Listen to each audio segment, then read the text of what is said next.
Interpreting the Film. Eternity from a Buddhist Perspective Part 16. The Chains of Love.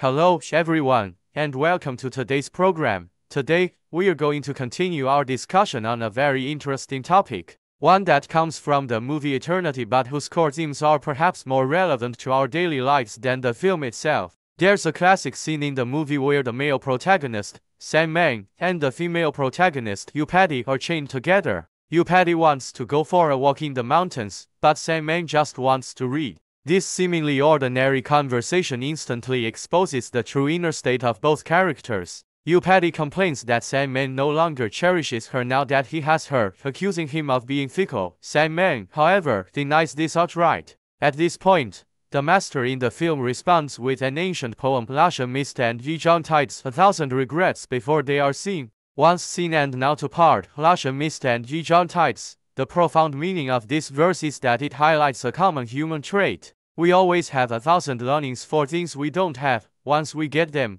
however, we feel they're nothing special, or even grow tired of them. This isn't just about love. We often fall into this desire-obtain-discard cycle with objects and opportunities as well. In this sense, Upati and Sandman are actually a microcosm of each of us. Upati holds an idealized view of eternal love, but when reality clashes with her expectations, she can't accept it. Sandman, on the other hand, is lost in the relationship. He thinks he can go his own way, but the iron chain binding them together already dictates that they cannot be truly independent. In their subsequent argument, we see many familiar domestic conflicts. Upati repeatedly asks Sandman, "Do you still love me?" She's trying to validate her self-worth this way, but the master points out with piercing clarity that this behavior is self-destructive. The more you seek validation, the more you push the other person away, because the very nature of vexation is to be destructive. The more you try to chain someone to your side, the more your actions push them away. Sandman wants to read, Upati wants to climb a mountain.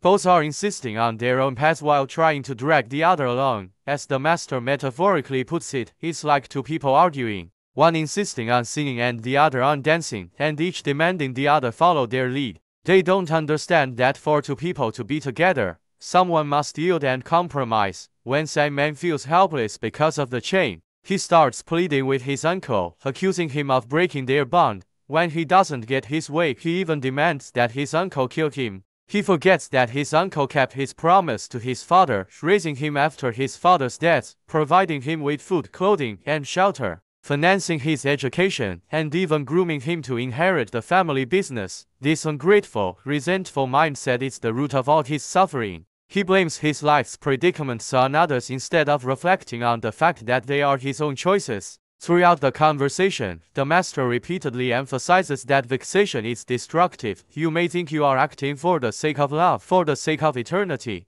but in reality, every question you ask and every argument you have is creating pain and destroying the happiness that might have existed. In the film, Sandman's uncle slaps him and says something very philosophical: fill each other's cups but do not drink from the same cup, for the oak and the cypress cannot grow in each other's shadow.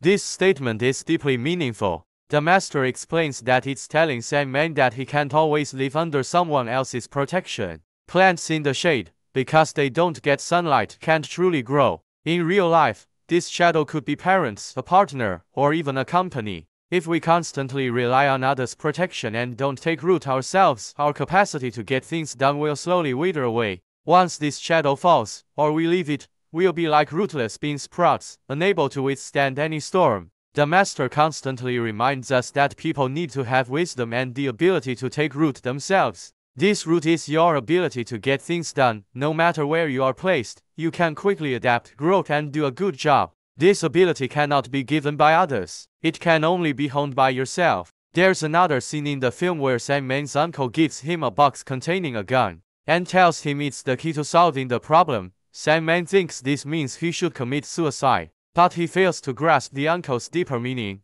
This gun doesn't symbolize killing a person but killing vexation. In Theravada Buddhism, practice is about killing the vexatious thieves, which means killing greed, anger, ignorance, arrogance, and doubt. Because these vexations are what prevent us from achieving liberation. Only when you truly kill these negative thoughts and behaviors can you gain true freedom. Otherwise, you will forever be trapped in the chains of various relationships and desires, unable to escape. This movie may seem to be telling a love story, but it is more a reflection of real life and contains the wisdom of Buddhism. Through scene after scene of arguments and chains, it tells us a simple truth: true eternity is not about seeking an eternal person or thing outside ourselves, but about conquering the part of ourselves that constantly creates suffering. What about you? Do you feel you're resting in the shade or working hard to take root? Are you ungrateful or do you show gratitude?